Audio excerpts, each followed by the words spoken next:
प्रेम का अमोघ अस्त्र। कौशल देश में एक बड़ा ही खूंखार डाकू रहता था। उसका नाम था अंगुलिमाल।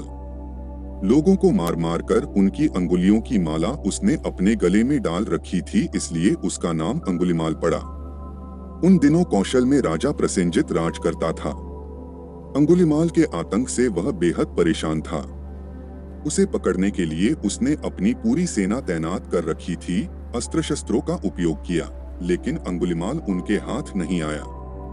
एक बार राजा प्रसेनजित 500 सैनिकों को लेकर अंगुलिमाल को पकड़ने के लिए इधर उधर दौड़ धूप कर रहा था।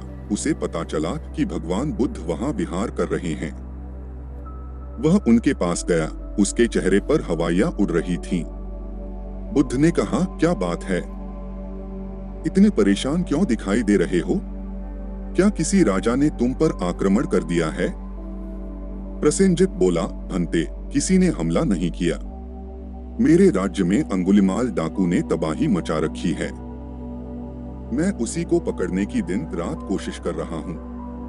बुद्ध ने मुस्कुराकर कहा, वह तुम्हारी पकड़ में नहीं आया। अच्छा, यह बताओ कि यदि वह धर्मात्मा के रूप में तुम्हारे सामने आए तो तुम क्या करोगे? मैं उसका स्वागत करूंगा और उसकी सेवा तथा रक्षा करूंगा, प्रसेनजित ने कहा। तब बुद्ध ने पास बैठे व्यक्ति की बाह पकड़कर उसे राजा के सामने कर दिया। बोले, यह रहा अंगुलिमाल, प्रसेनजित को काटो तो खून नहीं। वह थर थर कांपने लगा।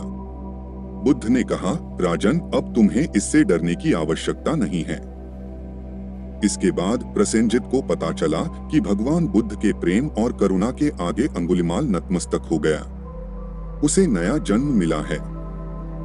अपनी खूंखार वृत्तियों को त्याग कर वह भिक्षु बन गया था। प्रसेनजित की आंखें खुल गई। एक शासक के नाते वह मान बैठा था कि सैन्य और शस्त्र बल से बढ़कर कोई बल नहीं है। आज उसे मालूम हुआ कि प्रेम के समान दुनिया में कोई ताकत नहीं है। उसने बड़े प्रेम से अंगुलिमाल का अभिवादन किया और उससे कहा, मैं तुम्हारे भोजन, वस्त्र, आवास आदि की व्यवस्था कर देता हूँ। अत्यंत विनम्र भाव से अंगुलिमाल बोला, राजन, आप चिंता न करें, मुझे सब कुछ मिल गया है। प्रसेनजित की आंखें डबडबा आई और फिर वह श्रद्धा से अवनत होकर वहां से चला गया।